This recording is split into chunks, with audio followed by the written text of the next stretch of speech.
You said over there, if you want a title this year, you have to consider hanging it up. Yes. I mean, is the pressure? I don't know why that's such a surprise. I mean, I guess it's seems a like surprise to people that sounds whack. Seems like it sounds like a reasonable decision. We've been doing like we called it slam drafting, I think, like they said bump, but you'd get these massive runs and just, you'd hit the guy as hard as you could in front of you and try to push him out.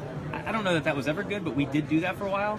But now you don't, because there's not as big of an advantage to do it. We got to add these moments, these intense moments in the races. That's what people want to watch, right? Football, everyone watches the third down situation, right? It puts you in those moments, 3 times throughout a race now, which is really cool. Nice having such a big rookie field, especially people I know. It makes for a lot fewer for first introductions. It's always nice to get to see your old classmates moving up a grade with you, but it's going to take a lot to be competitive in this Xfinity rookie class. I look at myself as someone that can help lead the organization, so I definitely put the weight on my shoulders.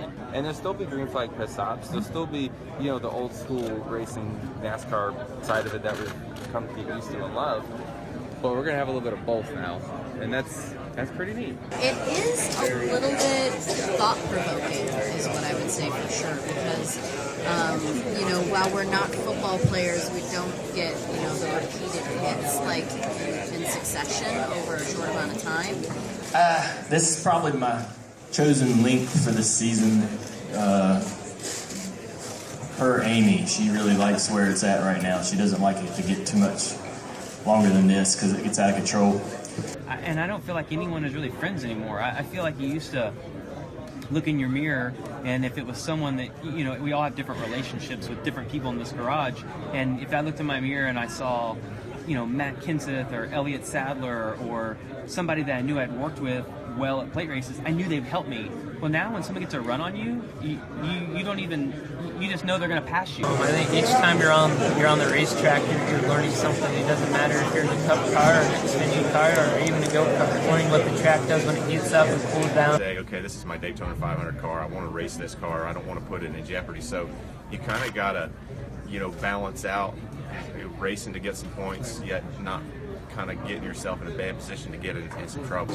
But then again, we have a lot of protective layers, whether it be safer barriers, collapsible items on the car that all are meant to take the inertia, and then all the safety equipment that we have from the helmet and bonds to the belts. But it makes you think, for sure. The racer in this sport in particular is, gosh, I hope I'm feeling this at Atlanta, next week.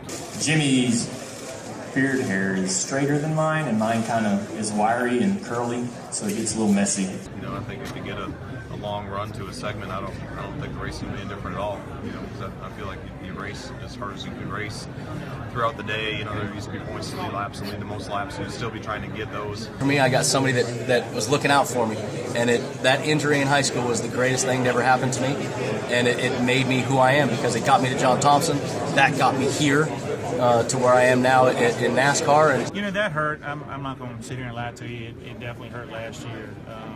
Not winning a championship, and with the new point system, it's so much different than what it has been in the past. It's all about one race. I mean, our whole season doesn't really matter. It's all what you do at Homestead. And I'm not very good at shaping it, so then it gets really just awful looking, which I like, but Amy does not. And happy wife, happy life. So. And while she was looking the other way, I wrote something in the sand that said, "Will you marry me?" And I said, "Caitlin, come over here and look at this." And she was reading that. I came up behind her with the ring, and luckily she said yes. I mean, the reality is sometimes you get caught up in someone else's mess, and sometimes you create the mess. So once you're here long enough, you get to be on both ends of it. Just firing it up. It seems like it's got a deeper throat to its restrictor plate engine so far. Just the overall vibe and the energy from the Ford people has been great. So I can't wait to get to the downforce tracks and to the short tracks. I was really near a gas station, but I was curious how far the hybrid would take me if I ran out of gas. And the answer is about from here to that wall right there. So you ran out of gas? So I ran out of gas. And the fans shouldn't run out of gas. They don't have anything to gain. Like you stretch it in NASCAR, you might win a race. And if you stretch it getting to the grocery store, your kids might not get any groceries. So don't do that. Really well for us racing in the day because really you're not going to have a practice session that has that type of atmosphere, that many cars.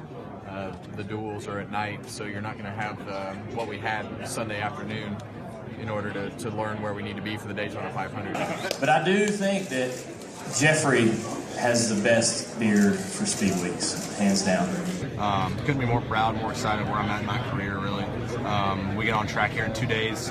Hopefully Mother Nature stays at home, watches from the couch this year. Daytona's always been special. I don't think there's a driver in here that thinks it's not special. You're down here for a while, you kind of almost look at it as a second home because you live here for a while. I remember being here 9 years ago as a fan and just thinking how cool it is to be in the fan zone and be so close to all these awesome racers and guys I looked up to and so close to the cars. And now, 9 years later, to be able to race in the Daytona 500, definitely a pretty amazing thing. It's the best because this race sort of defines